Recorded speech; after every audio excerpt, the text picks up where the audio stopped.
gentlemen, welcome to Merayakan Hidup. Dan sebagainya. Nah, kalau ngomongin soal Jessica sendiri, waktu itu kan yang paling ramai waktu itu dilihat bahwa ketika dia tulis notes, sebenarnya kasih saya suka outfit Anda gitu, wardrobe Anda, your wardrobe gitu. Itu waktu pertama kali ketemu sama dia, gue sih ngelihat ya muka lu tuh kayak agak-agak ayo ikut kamera, suruh ikut gitu, dan agak ketakutan gitu. Tapi sebenarnya seperti apa waktu itu waktu lu? Itu sebenarnya bukan pertemuan pertama ya. Itu itu agak tegang karena memang itu harus kamera jarang banget diizinkan sampai belakang. Itu udah pertemuan kesekian lah. Makanya dia bisa datang nyamperin dan ngobrol. Itu udah dalam tahapan yang kami berkomunikasi berkomunikasi, dan itu saya udah sering ke rutan ya. Tapi di pertama kali diizinkan ke rutan itu justru menjadi momen yang nggak bisa saya lupakan juga ya. Kebayang nggak sih selama 4 bulan terus lihat dia turun terus kalau ditanya-tanya nunduk terus kan. Iya. Soalnya misterius banget gitu ya. Wah, diam aja ya. Terus kita sebagai wartawan kan pasti ada batasan ya untuk dia hanya dibawa turun naik mobil atau dibawa ke ruangan lain. Tapi pertama kali izin untuk bisa ke rutan ya, dan izinkan sama Bang Otto dan tim pengacara yang lain tuh kayak mikir untuk aduh ngomong apa ya. Ya kalau kita pertama kali ketemu orang gimana sih gitu ya. Buka obrolannya gitu ya. Buka obrolannya. Jadi hanya Jessica senyum hanya gini ke saya juga kayak ngomongnya irit gak sih? Terus saya irit, saya dan dia irit banget ya. Saya bilang, oh thank you udah izinin ikut ke sini. Oh ya, dia bilang ya sama-sama, dibilang gitu kan. Terus udah, saya jadi karena outsider ya, jadi dengerin doang mereka ngobrol soal substansi, besok mau agenda apa nanti kita akan bahas lebih detail soal ini, jadi dengerin doang gitu ya. Tapi waktu ketemu itu yang di pengadilan itu dia kan ketemu di dalam ya, di belakang ya. Itu santai kan, cair kan suasananya? Itu udah tahapan yang udah santai, udah banyak obrolan yang bisa gitu ya? di ini ya, karena kan biasanya sih ngomong soal tadi sidangnya kayak gimana, atau biasanya ada ibu-ibu atau mereka-mereka yang percaya sama dia tidak salah, itu biasanya akan titip salam. Nah, saya kan berkewajiban untuk menyampaikan ya. Jadi misalnya Jas tadi ibu yang pakai baju merah tuh titip salam gitu misalnya. Tadi kan katanya kata Bang Otto Hasibuan kan itu bahwa Jessica tuh waktu di depan kamera memang biasa aja gitu. Bahkan cenderung kayak ada agak ketawa-ketawa, tapi begitu putus gitu diketok palu di belakang dia langsung meraung-raung. Atau mungkin setiap kali dia ke belakang dia meraung, dia nggak mau mamanya ngelihat gitu. Waktu ngobrol ada ekspresi kesedihan atau kesel gitu dia?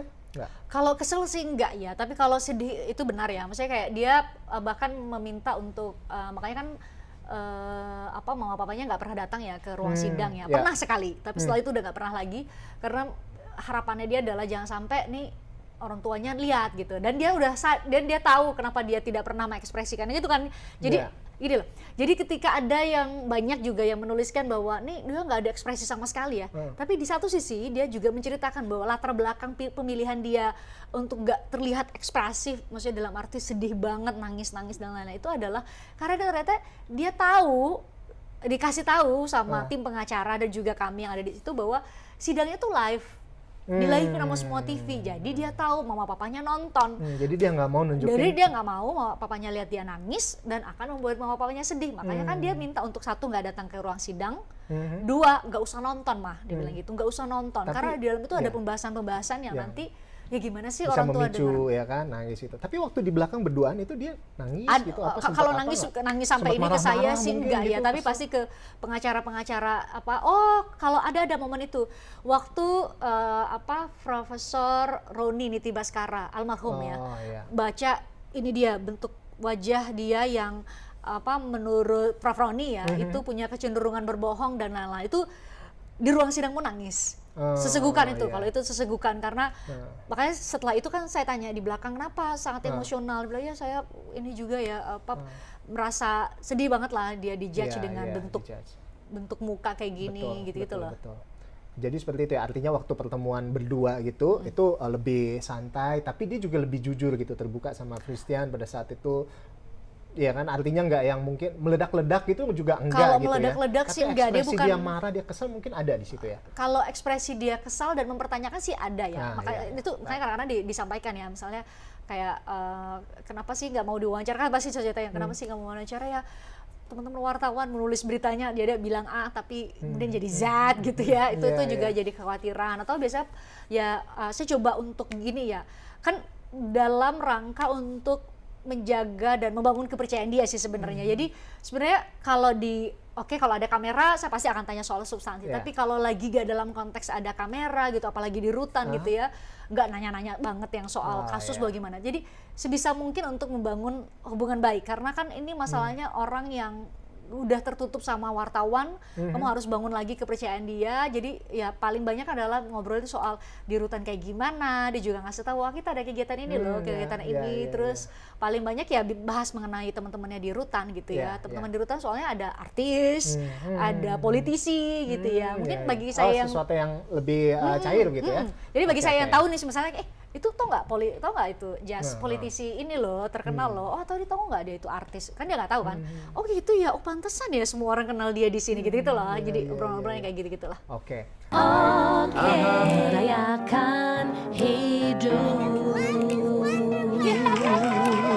Yaitu, lu kan sekarang nih Christian Griggs adalah salah satu jurnalis yang cukup diperhitungkan di Indonesia. Masa sih siapa yang menghitung? Gua kebetulan tadi kan tadi TV ini. Oke. Sampai di titik seperti sekarang ini gitu ya. Ya artinya udah oke lah gitu. The lowest point in your life kapan kira-kira? Kalau dulu waktu gua the lowest point di hidup gua adalah ketika gua kena COVID sih kemarin. 2021 itu parah banget, dan skilling kan kita nge-MC ya. Kan di sini kan cuman maksudnya ya di sini adalah apa ya namanya kita tempat kita untuk bekerja, tapi kan kita harus cari tempat yang lain juga gitu. Waktu COVID, kalau lu atau nggak pernah mengalami lowest point gitu dalam hidup? Pasti ada lah titik terendah lah dalam hidup. Pernah sih di pemilu 2019 lalu gitu ya. Pemilu 2019 lalu adalah sebuah, kan saya siaran tiap hari ya, sebuah dialog gitu yang udah terjadi 2 minggu lalu pun sudah lupa karena saking siaran tiap hari gitu ya. Tapi adalah dinamika yang terjadi, mungkin adalah persepsi yang berbeda, kan namanya juga politik ya. Si A pasti dia dengan kepentingan A gitu ya, si B dengan kepentingan B. Jadi ketika yang saya bilang tadi ya, ketika kita coba tampil mencoba secara objektif, pasti kan nggak semua orang bisa menerima kan. Nah akhirnya saya harus tidak siaran beberapa waktu gitu ya. Harus siaran tidak beberapa waktu sampai membuat saya merasa bahwa aduh, ini 2019 ini kan momentum yang pemilu itu kan momentum 5 tahunan ya. Jadi ketika 2019 itu saya harus nggak siaran dan harus menarik diri, terus kan baru tulang lagi 2024 kan. Jadi aduh, ada rasa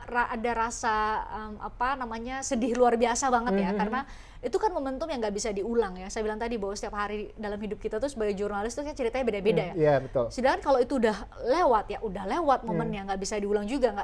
Pemilu 2019 sama pemilu 2024 nggak bisa disamain, pasti dinamikanya berbeda. Tapi itu kesedihan yang luar biasa banget karena satu itu karena pekerjaan yang sangat saya cintai gitu ya. Terus tiba-tiba kamu kehilangan semuanya, karena dulu tuh saya nggak pernah cuti ya. Saya nggak pernah cuti. Nggak bisa di-offer ke sini cutinya. Kerjaannya lumayan banyak soalnya di sini. Nggak pernah cuti gitu ya, nggak pernah cuti. Terus ya paling selalu standby untuk menggantikan teman-teman yang mungkin punya apalagi breaking news ya, punya agenda lain dan lain-lain. Jadi bayangkan tuh hidup tuh hanya kerjaan gitu ya, terus tiba-tiba harus tidak bekerja gitu. Jadi kebayang gak sih kamu kehilangan sesuatu yang sangat berharga dalam hidup kamu. Itu tuh kan saya tuh sampai pernah di titik ya ketika kerja itu ya sebagai jurnalis, saya pernah sampai di titik kenapa saya sangat tahu bahwa saya sangat mencintai pekerjaan ini adalah ketika saya mau tidur setiap malam atau dini hari gitu, saya nggak sabar untuk besok deh cepet-cepet bangun karena saya besok mau bekerja apa gitu, karena saya tahu saya besok saya jadi excited kenapa saya harus bangun besok hari karena pekerjaan ini gitu ya. Terus tiba-tiba hilang sama sekali gitu ya. Saya nggak melakukan pekerjaan itu lagi untuk beberapa waktu karena sebuah kebijakan itu ya. Jadi itu sih kayaknya titik terendah ya. Oke, baik. Nah, ini kita sudah mau hampir selesai nih teman-teman. Jadi itu kan sampai akhirnya lo memutuskan untuk bangkit. Nah, tau nggak di luar sana nih ada banyak teman-teman juga yang akhirnya mulai stuck dengan karir mereka. Mereka udah capek, gue pengen bangkit tapi kayak, aduh gue di sini cuma buat nyari duit doang. Itu juga Senin Kemis, Senin Kamis Demotivasi lah, selesai. demotivasi Iya, lah ya. udah demotivasi gitu segala macam. Nah mungkin apa pesan dari Christian Grich gitu untuk teman-teman yang mungkin udah mulai luntur gitu udah mulai pesimis dengan kerjaan mereka gitu. Ngerti sih, jadi Ya. kan kadang-kadang nggak aja di dunia kerja teman-teman juga ya, tapi di Ya. dunia kerja kita juga ada namanya, kalau saya mengistilahkan jurus jilatologi gitu ya. Kita harus, kadang-kadang kita akan kalah dengan orang-orang yang mungkin kita tahu tuh nggak terlalu bekerja keras, Iya, ya nggak tapi- sih, bekerja keras, tapi karena mungkin sosoknya menyenangkan gitu ya, absen muka, dan kita pasti kehilangan kalah kesempatannya dibanding dengan mereka gitu. Atau misalnya kayak tadi ya kondisinya udah kerja keras banget, tapi kemudian nggak ada lah reward dan apresiasi mungkin yang diterima seperti yang kita harapkan. Yeah. Kalau saya sih percaya sampai sekarang ya bahwa tetap terus bekerja keras sih, karena kadang-kadang tuh, dan misalnya dalam perjalanan saya membuktikan ya bahwa karena saya ada di layar, bahkan saya mendapat satu kesempatan ya, atau beberapa kesempatan hanya karena sebuah penampilan yang saya udah lupa juga. Kan kita tampil di layar ya. Iya. Saya udah lupa kalau saya pernah melakukan wawancara itu, dan saya mendapat kesempatan luar biasa dalam hidup saya, maksudnya itu hanya karena orang itu, pengambil kebijakan itu, pengambil keputusan itu tuh, Fris, saya pernah nonton kamu dalam wawancara ini dan menurut saya kamu bagus sekali gitu ya. Ada dapat kesempatan itu. Jadi ternyata tuh setiap penampilan kita atau setiap pekerjaan kita ya, makanya kan sebenarnya kan kita diajarkan untuk mau perkara kecil, perkara besar gitu ya, tugas besar, tugas kecil, kamu tetap harus mengerjakannya sepenuh hati, karena kita nggak pernah tahu di setiap momen itu, atau bisa jadi dari momen yang kecil aja itu kita bisa memberi kesempatan yang luar biasa sih. Gokil. Keren. Jadi ya itu dia tadi ya, apapun gitu kerjaannya lakukan dengan setia gitu ya, dan kita mungkin nggak tahu bahwa ternyata ada yang lihat gitu ya, dan memberi kesempatan ke kita. gitu. Nah, gue pernah dengar seseorang pernah bilang begini, bahwa setiap pintu yang besar itu kuncinya pasti kecil. Jadi artinya apa? Setialah dengan hal yang kecil gitu. Mungkin pintu yang besar itu bisa kebuka. Betul. Setuju. Top, mantep banget. Pertanyaan terakhir banget buat Christian. Tipikal cowok idaman sih. Wah, ini nih yang paling susah untuk digambarkan gitu loh. Karena kadang-kadang tuh gini. Kadang-kadang tuh ya ada tuh yang baru kenalan ya, terus minta nomor handphone dong gitu ya. Terus minta nomor handphone, terus oke, saya kasih dong. Karena kita sebagai jurnalis kita humble dan dong, memang harus gitu. membuka koneksi dengan siapa aja. Memang harus seperti itu. Kasih lah. Terus dia udah bisa ya. Terus dia chat pertama nih. Chat pertama. Halo, ini aku gitu. Udah makan belum? Loh. Nih, tahu ya. Saya udah hidup 30-an tahun. Terus kamu hanya hadir untuk nanya, udah makan belum? Saya bisa hidup sampai 30-an tahun karena saya tahu kapan harus makan, makan apa. Jadi tolong kalau kamu mau hadir dalam hidup saya, jangan hanya segitu deh. Iya. Please, buat siapapun Anda yang mencoba untuk masuk di kehidupannya Christian, jangan nanya udah makan apa belum. Pasti udah makan gitu ya. Dong. Baik. Terima kasih banyak Christian sudah berbicara di sini, udah menginspirasi juga teman-teman di merayakan hidup. Semoga apa yang kita bahas bisa orang-orang bisa terinspirasi seperti itu ya. Amin. Oke, amin. Haleluya. Thank you banget Christian. God bless you. Ya. See ya. Come on. This is just a one take. Okay. Life is just a one take. Okay. Kita rayakan. Okay. Rayakan hidup. Thank you for watching. See ya.